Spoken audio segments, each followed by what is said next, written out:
Single dad is forcefully removed from plane. Moments later, a jet blocks the runway. Sir, I need you to take your daughter and come with us. Now. Marcus Delaney froze. His 5-year-old daughter Zoe was asleep in his arms, her small body warm against his chest. She had finally stopped crying after an hour of discomfort from the cabin pressure. 2 security officers stood behind the flight attendant. Every passenger in the cabin turned to stare. I don't understand, Marcus said quietly, trying not to wake Zoe. What did I do? The flight attendant's face was stone. Sir, we've received a complaint. A passenger says you've been aggressive and threatening. Aggressive? Marcus felt his heart pound. I've been holding my sleeping daughter this entire flight. She has a heart condition. We're flying to Boston for her surgery tomorrow morning at 7. I have all the documentation right here. He reached for his bag, but the security officer stepped closer. Sir, don't make this difficult. Marcus looked around the cabin.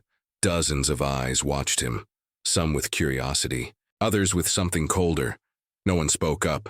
No one said a word. 3 rows ahead, in first class, a woman in an expensive coat turned slightly in her seat. She was watching too, but her expression was different.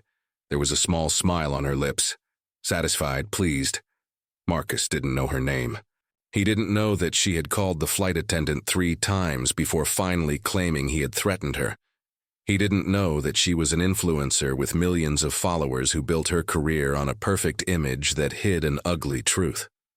All Marcus knew was that his daughter needed surgery in 12 hours, and these people were treating him like a criminal. Daddy. Zoe's small voice cut through everything.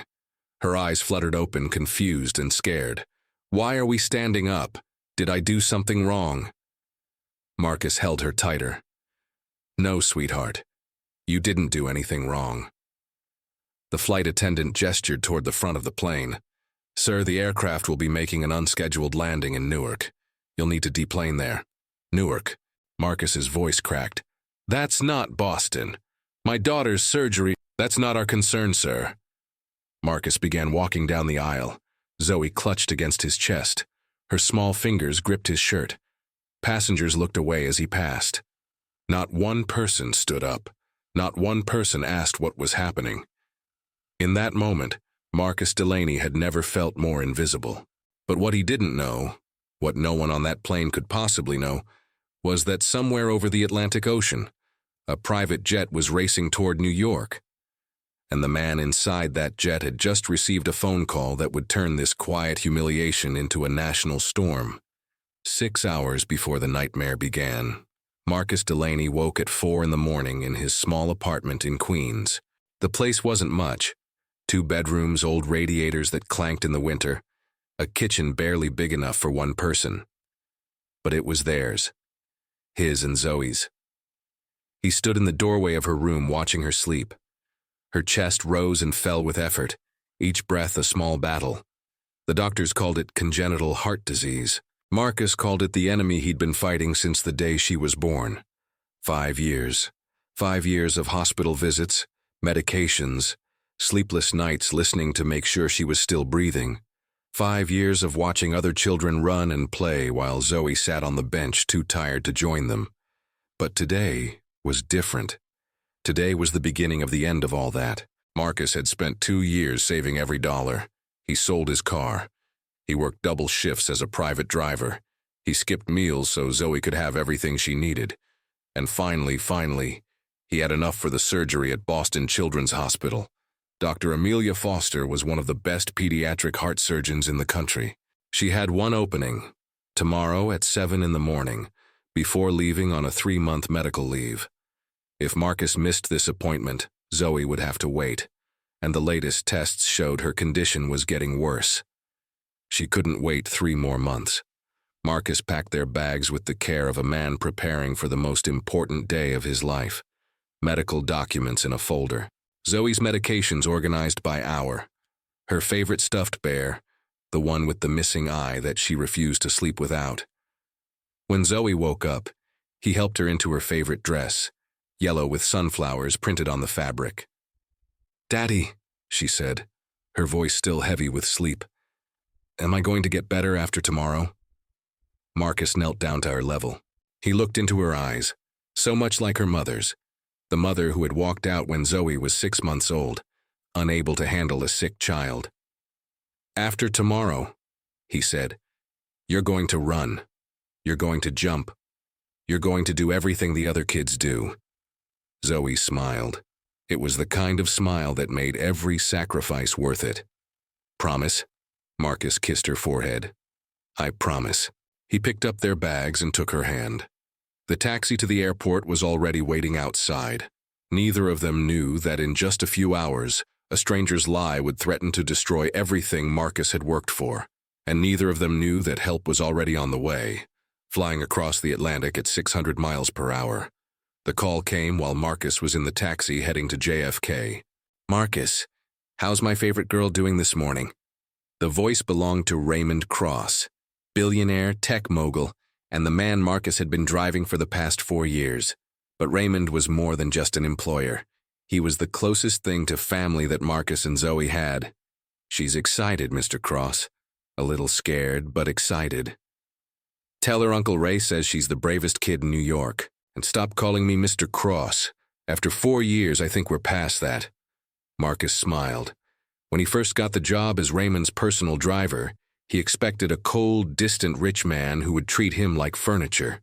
Instead, he found a 63-year-old widower who ate lunch with his staff, remembered everyone's birthdays, and had a soft spot for children that ran deep. Raymond had lost his own daughter, Emily, in a car accident 10 years ago. She was 24. The grief never fully left him. Marcus could see it sometimes, in quiet moments, when Raymond would stare at nothing with distant eyes. But when Raymond met Zoe, something changed. He started bringing her gifts, books, toys, a custom-made princess dress for her 4th birthday. He insisted on paying for her medical appointments when insurance fell short, and when Marcus couldn't afford the plane tickets to Boston, Raymond bought them himself. First class. I wanted to send the jet, Raymond said over the phone, frustration in his voice.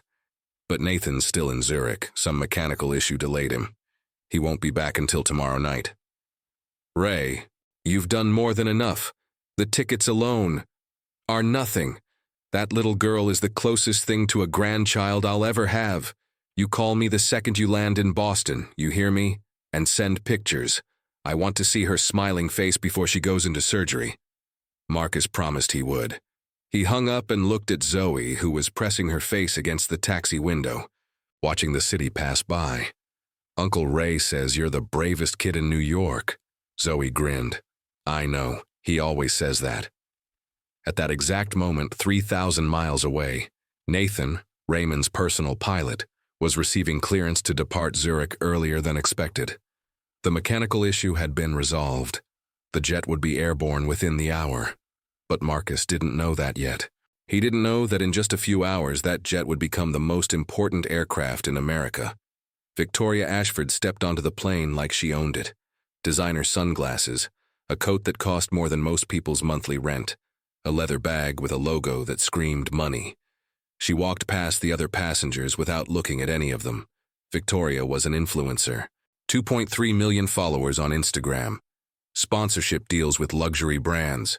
A verified checkmark that she considered a badge of honor. Her entire brand was built on one image: the perfect mother, the perfect wife, the perfect life.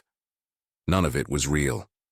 Her husband Thomas had divorced her 3 years ago after discovering she had fabricated stories about him to her followers, painting him as neglectful, distant, emotionally abusive. None of it was true, but by the time the truth came out, the damage was done. Her followers believed her. The courts believed her. She got custody of their 2 teenage children. Children who now refused to speak to her. Children who lived in her Manhattan apartment but locked their bedroom doors whenever she came home. Children who had slowly realized that their mother cared more about her image than about them. Victoria hadn't seen them in 2 weeks. She'd been traveling. Content creation, she called it. Running away, they called it. Today she was heading to Boston for a panel discussion on modern motherhood. The irony was completely lost on her. The day had already been terrible. Her original first-class seat on an earlier flight had been given away due to overbooking. She'd been forced onto this flight, in a seat she considered beneath her status. Her mood was black. When Marcus walked past her carrying Zoe, looking for their seats in business class just behind first class, Victoria noticed them immediately. The child looked pale, sickly. She was clearly unwell. Victoria wrinkled her nose. Sick children were depressing. They made for bad photos.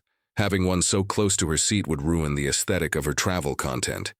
When Zoe coughed softly a few minutes after takeoff, Victoria saw her opportunity. Not an opportunity to help. Not an opportunity to show compassion. An opportunity to take out her frustration on someone who couldn't fight back. She pressed the call button and waited for the flight attendant.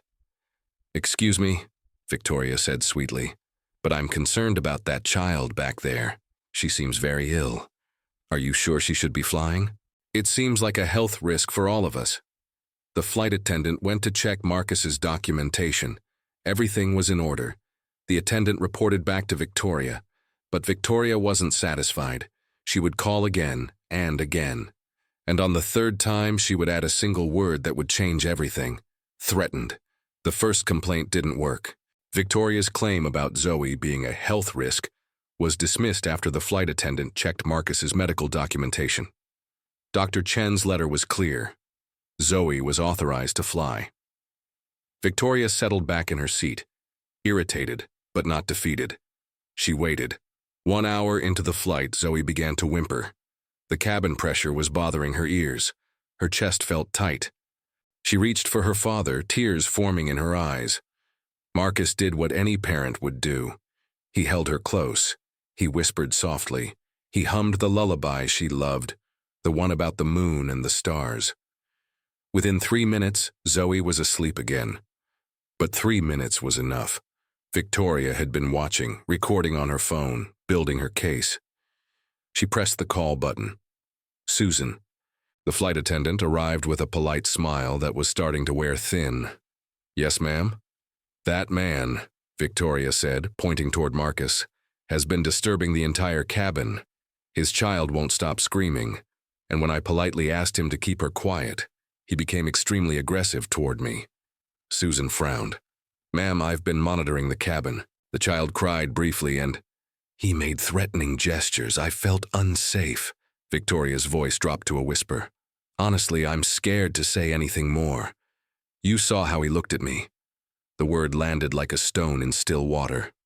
Threatened. Susan hesitated. She had seen nothing aggressive, she had heard nothing threatening. But the word carried weight, legal weight, career-ending weight if she ignored it and something happened. She called her supervisor. Derek arrived 30 seconds later. Tall, stern, 15 years with the airline. He listened to Victoria's story, the version where Marcus had glared at her, made intimidating movements, created a hostile environment. Derek looked toward business class. He saw a black man in simple clothes holding a sleeping child. He looked at Victoria. A well-dressed white woman in first class, visibly distressed. He made his calculation in seconds. Some passengers were easier to remove than others. Some complaints were easier to believe. "I'll handle it," Derek said. He straightened his tie and walked toward Marcus. Victoria watched him go, then turned back to her phone. She had content to post, a story to spin.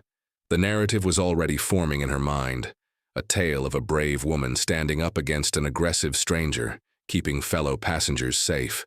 She had no idea that this lie would cost her everything. "Sir, I need you to come with me to the front of the aircraft." Marcus looked up at Derek, confusion flooding his face.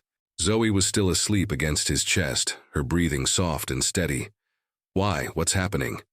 "There's been a complaint. We need to discuss it privately." "A complaint about what?" "I've been sitting here with my daughter the entire flight. She's sick. We're going to Boston for her surgery tomorrow morning." Derek's expression didn't change. "Sir, we can do this the easy way or the difficult way. I'd prefer not to involve the air marshal." The threat hung in the air. Marcus felt the eyes of every passenger on him. He wanted to scream. He wanted to demand answers. He wanted someone, anyone, to stand up and say they had seen nothing wrong. No one moved. No one spoke. "Fine," Marcus said quietly. "Let me get my bag." He stood carefully, trying not to wake Zoe. But she stirred anyway, her eyes opening slowly, taking in the scene around her. "Daddy? Why are we getting up?" Marcus couldn't answer. His throat was too tight. "Daddy, did I do something bad?" "No, baby, you didn't do anything." He walked down the aisle, his daughter in his arms, his bag over his shoulder. Passengers looked away as he passed. One woman clutched her purse tighter. A man shook his head slowly, already assuming the worst. At the front of the plane, Derek delivered the news. "The aircraft will be making an unscheduled stop in Newark. You'll be deplaned there." "Newark? That's not Boston. My daughter has surgery at 7 tomorrow morning. If we don't make it, that's not our concern, sir." Marcus's hands were shaking. He pulled out his phone and dialed the only number that mattered. Raymond answered on the second ring. "Marcus, everything okay?" "Ray." His voice broke. "They're throwing us off the plane. Someone said I was aggressive. It's a lie, Ray. I didn't do anything. Zoe's surgery is tomorrow. If we don't get to Boston—" He couldn't finish. On the other end of the line, in a Manhattan high-rise, Raymond Cross went completely still. "Which airline?" "Skyway, Flight 445. Silence. Then, in a voice colder than Marcus had ever heard, "Don't hang up this phone." Raymond Cross was in the middle of the most important meeting of the year. 8 investors from Singapore sat in his conference room. $800 million on the table. 18 months of negotiations coming down to this moment. Then his phone rang. "Marcus." Raymond excused himself and answered. What he heard made his blood turn to ice. Zoe crying in the background, Marcus's voice cracking as he explained. "Thrown off the plane. False accusation. Surgery tomorrow morning." "Which airline?" Raymond asked. "Skyway, Flight 445. Raymond hung up and walked back into the conference room. 8 faces looked at him expectantly. "Gentlemen, something has come up. We'll need to reschedule." He turned and walked out. Behind him, his assistant scrambled in shock. In 20 years, Raymond Cross had never walked out of a meeting. Never, not for anything. Today was different. In his private office, Raymond made 4 phone calls in 8 minutes. The first was to Nathan, his pilot, currently over the Atlantic Ocean returning from Zurich. "Nathan, what's your position?" 3 hours from JFK, sir. "How much fuel do you have?" "Enough for another 4 hours of flight." "Good. When you land, you're going to receive very specific instructions. Follow them exactly." The second call was to his lawyer. The third was to a journalist at the New York Times. The fourth was to the FAA Chief of Operations, a man Raymond had played golf with twice and donated generously to last Christmas. Each call lasted less than 2 minutes. Each call set something in motion. Finally, Raymond called Marcus back. "Listen to me carefully. Don't hang up this phone. Record everything that happens. Video, audio, everything, post it online. When that plane lands in Newark, you wait for me. Don't go anywhere. Don't talk to anyone from the airline. Just wait." "Ray, what are you going to do?" Raymond stared out his window at the Manhattan skyline. "Whatever I have to." The Gulfstream G650 requested emergency landing clearance at JFK at 4:47 p.m. JFK Tower. "This is November 7-7 Raymond Cross. We're showing hydraulic system failure. Requesting immediate emergency landing on runway 31L. Mike DiMaggio, the air traffic controller on duty, didn't hesitate. Emergency landings took priority over everything.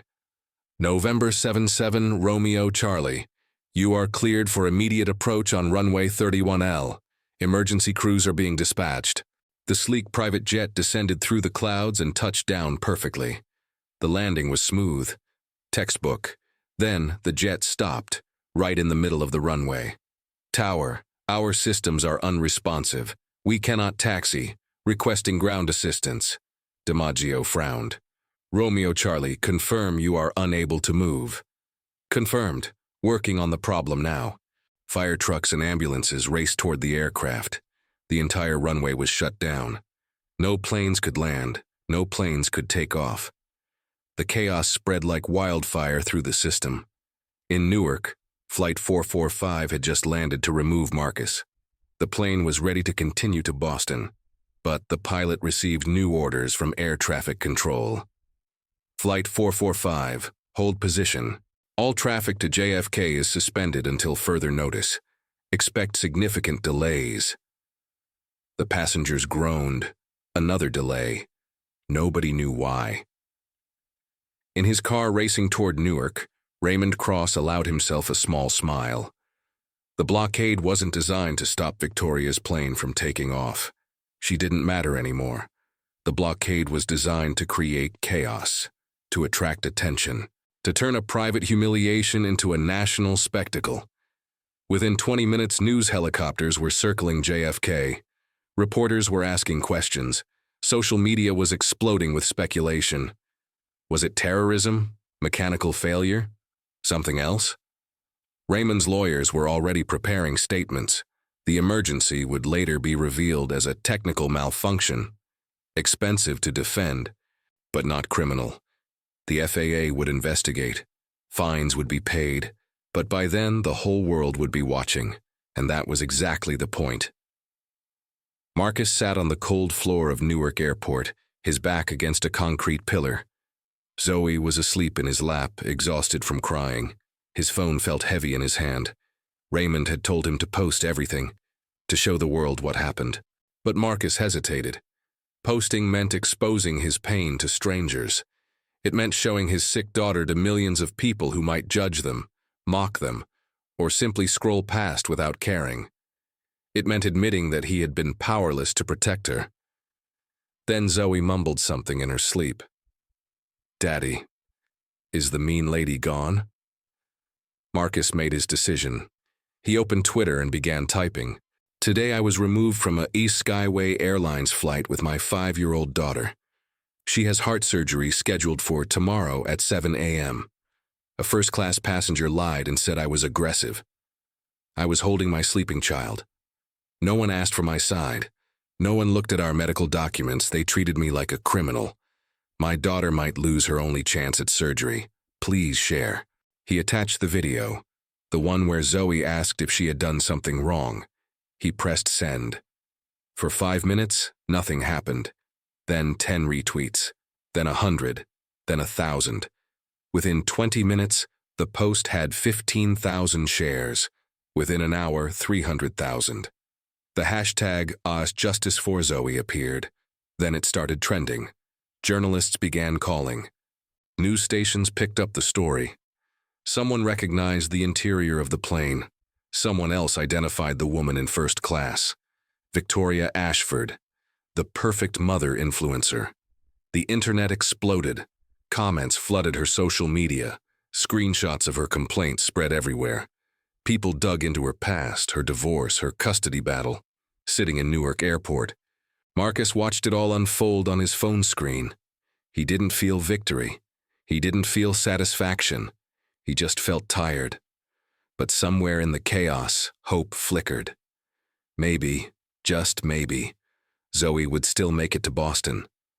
On Flight 445, still grounded in Newark, the passengers were growing restless. The delay had stretched past an hour. No explanation, no updates, just waiting. A young woman named Destiny was scrolling through TikTok when she saw it. The video, the hashtag, the story of a father and daughter thrown off a Skyway flight. She recognized the seats in the video, the overhead bins, the carpet pattern. This was her flight. "Oh my God," she whispered. She showed her phone to the woman next to her. That woman showed the man across the aisle. Within minutes, the video was passing from row to row like a flame through dry grass, and then the passengers started looking toward first class. Victoria Ashford sat in seat 3A, completely absorbed in her phone. Her notifications were blowing up, but she assumed it was just engagement on her latest post. She hadn't checked the content yet. A middle-aged man stood up and walked toward her. "Excuse me, are you Victoria Ashford?" Victoria looked up with her practiced smile. "Yes, I am. Would you like a photo?" The man held up his phone. On the screen was Marcus's video. "No, I want to know if this is true. Did you lie about that father to get him thrown off this plane?" Victoria's smile froze. "I don't know what you're talking about. The whole internet knows what you did." His voice was rising. That little girl might miss her heart surgery because of you." Other passengers were standing now. The elderly woman from row 8 spoke up. "I sat right behind them. That child barely made a sound. You called the flight attendant 3 times before they removed him." The college student in row 12 was already filming. Victoria looked around the cabin. Every face was hostile. Every eye was accusing. For the first time in her carefully curated life, she couldn't delete the comments. She couldn't block the critics. She couldn't edit reality. And the nightmare was only beginning. Victoria tried to maintain her composure. She had spent years perfecting the art of controlling narratives. This was just another situation to manage. "This is ridiculous," she said, her voice steady but tight. "I felt genuinely threatened. I have every right to feel safe on an airplane." "Threatened by what?" The middle-aged man didn't back down. "A 5-year-old with a heart condition." "By him, the father. He was aggressive." The elderly woman from row 8 stepped closer. "I watched that man for the entire flight. He held his daughter. He sang to her. He never raised his voice once." "You're lying." "I am not lying. I know what I experienced." "You experienced a sick child coughing near your precious first-class seat." The college student kept filming. "And you decided to ruin their lives over it." Victoria's mask was cracking. She looked toward the flight attendants, hoping for rescue. Susan and Derek stood near the galley, pale and silent. They understood now. They had expelled an innocent man based on this woman's lies. Their careers were hanging by threads. "This is harassment," Victoria announced loudly. "I will sue every single one of you." "Sue us for what?" The middle-aged man crossed his arms. "For telling the truth?" A woman holding an infant spoke from row 6. "My daughter is the same age as that little girl. If someone did this to us, I don't know what I would do." Victoria searched the cabin desperately. 40 faces stared back at her. Not one showed sympathy. Her phone buzzed again, and again, and again. She finally looked at the screen. Her mentions were flooded, thousands of comments. But they weren't from fans, they were calling her a monster. Her hands began to shake. "You people don't understand," she whispered. "You don't know who I am." The college student lowered his phone. "Lady, we know exactly who you are now, and so does everyone else."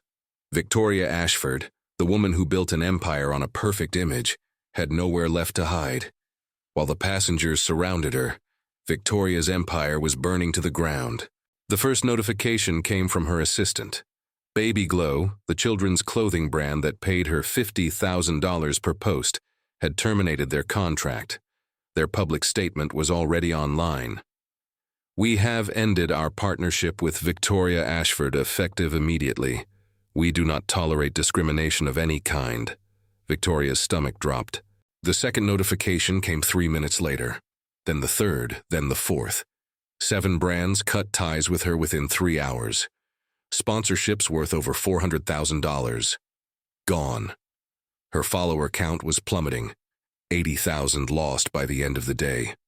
The comments on her old posts were being flooded with screenshots, accusations, demands for accountability.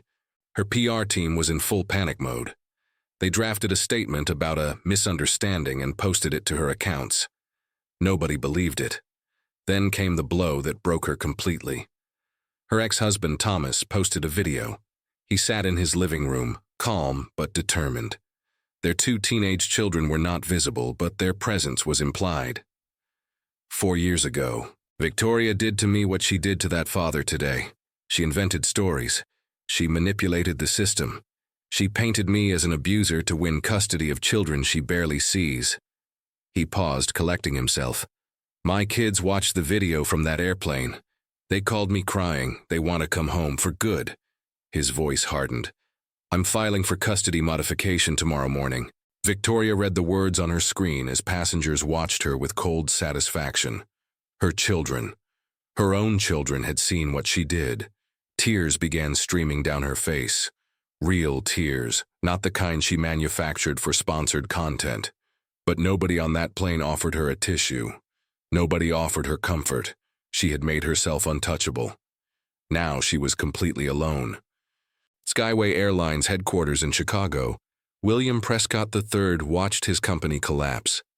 The CEO had inherited the position from his father. 22 years of steady growth, careful management, industry awards, all of it evaporating in a single afternoon. The connection between the JFK runway blockade and the expelled passenger was made within minutes. Raymond Cross owned the private jet that shut down the airport. Raymond Cross employed the father who was thrown off the Skyway flight. The story wrote itself. A billionaire had paralyzed one of America's busiest airports to defend his driver's sick daughter against a heartless corporation. The narrative was devastating. Skyway stock dropped 14% in 4 hours. Shareholders were calling in panic. The board demanded an emergency meeting. The hashtag #JoshBoycottSkyway was trending worldwide.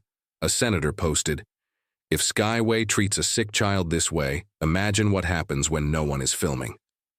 Prescott made the first sacrifices quickly. Derek, the supervisor who ordered Marcus removed, was terminated at 8 p.m.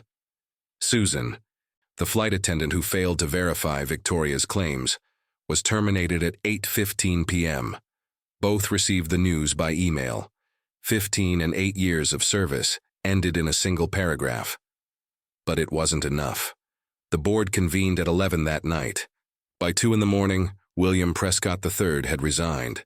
The new interim CEO, a crisis management specialist named Margaret Chen, faced the cameras at dawn. Skyway Airlines failed Marcus and Zoe Delaney. We failed to protect them. We failed to seek the truth. We are launching a complete investigation and will reform our passenger treatment protocols from the ground up. It was a start, but the damage was done. And in Newark Airport, still waiting, Marcus Delaney finally received the news he had been praying for. A private jet was on its way. Raymond Cross paid dearly for what he did, and he would do it again without hesitation. The FAA investigation concluded within 72 hours. The hydraulic emergency was fabricated. Nathan had followed Raymond's orders precisely, knowing full well the consequences. The fine was $2.1 million, the largest penalty ever imposed on a private aircraft operator in American history. Nathan's pilot license was suspended for 18 months. His career in the cockpit was over, at least temporarily. The media couldn't decide what to make of Raymond. Half called him a hero, a man who used his power to defend the powerless. Half called him a dangerous example of billionaire privilege, a man who believed rules didn't apply to him. Raymond didn't care about the headlines. In his first public interview since the incident, he sat across from a journalist and spoke plainly. "I had 2 choices that day. I could call my lawyers and wait months for the legal system to deliver justice. By then, Zoe would have missed her surgery. Her condition would have worsened. Maybe she wouldn't have survived the wait." He leaned forward. "Or I could make sure that little girl got to Boston. I chose Zoe. The fine is just money. Nathan's license is just paper. That child's life is irreplaceable." The interviewer pressed him. "Do you think you're above the law?" "I think the law failed Marcus Delaney the moment that plane took off from the gate. I did what the system should have done. I protected an innocent family." On the night of the incident, after the blockade was lifted and the fines were accepted, Raymond's jet flew from JFK to Newark. Marcus and Zoe boarded at midnight. They landed in Boston at 1:47 a.m. Dr. Amelia Foster met them at the hospital personally. The surgery began at 7 o'clock sharp, exactly as scheduled. 3 weeks later, Raymond announced the creation of the Emily Cross Foundation, named after the daughter he lost 10 years ago. The initial funding was $150 million. The mission was simple: ensure that no child missed life-saving medical treatment because their family couldn't afford it. He promoted Nathan to director of flight operations for his company, a position that didn't require a pilot's license. Skyway Airlines offered Marcus a settlement. The amount was substantial, enough to secure Zoe's future forever. But Marcus had one condition. Half of the money would go to Zoe's education fund. The other half would establish scholarships for children of service workers, drivers, janitors, waiters, the invisible people who kept the world running but were so often overlooked. Skyway agreed. Marcus signed the papers in Raymond's office, surrounded by lawyers and witnesses. When it was done, Raymond poured 2 glasses of whiskey. "You know," Raymond said, "I'm going to need a new driver. You interested?" Marcus laughed for the first time in weeks. "Actually, I was hoping you might have something else in mind." Raymond smiled. "How about Director of Community Relations for the Emily Cross Foundation? Someone needs to talk to real families, understand their needs. I'm good with spreadsheets. You're good with people." Marcus set down his glass. "You're serious?" "I've never been more serious about anything." They shook hands, not as employer and employee, as partners, as family, 3 months after the surgery. Marcus sat in the waiting room of Boston Children's Hospital, his leg bouncing with nervous energy. Raymond was beside him, equally tense. Dr. Amelia Foster walked through the door holding a folder. Her face revealed nothing. "Gentlemen," she said, "I have Zoe's results." Marcus couldn't breathe. Dr. Foster opened the folder, glanced at the papers, then looked up with a smile that broke across her face like sunrise. "Her heart is perfect. The surgery was a complete success. Zoe can live a completely normal life." Marcus buried his face in his hands. His shoulders shook. Years of fear. Years of watching his daughter struggle for every breath. Years of wondering if she would survive. All of it released in a flood of tears. Raymond put a hand on his back. The billionaire's eyes were wet too. "She's going to be okay," Marcus whispered. "She's really going to be okay." In the park outside the hospital, Zoe was waiting with a nurse. When Marcus emerged, she ran toward him. She ran, not walked, not shuffled, ran. Full speed, arms pumping, laughter bubbling from her chest. Marcus caught her and lifted her into the air, spinning her around while she shrieked with joy. "Daddy, look, I can run and my chest doesn't hurt." Marcus held her tight, tears streaming down his face. "I see, baby, I see." He pulled out his phone and recorded a short video. Zoe running across the grass, Zoe jumping, Zoe spinning in circles without losing her breath. He posted it that evening with a simple caption. 3 months ago, they tried to take us off a plane. Today, my daughter flies on her own. The video went viral again, but this time the comments were filled with joy. Victoria Ashford lost her custody case.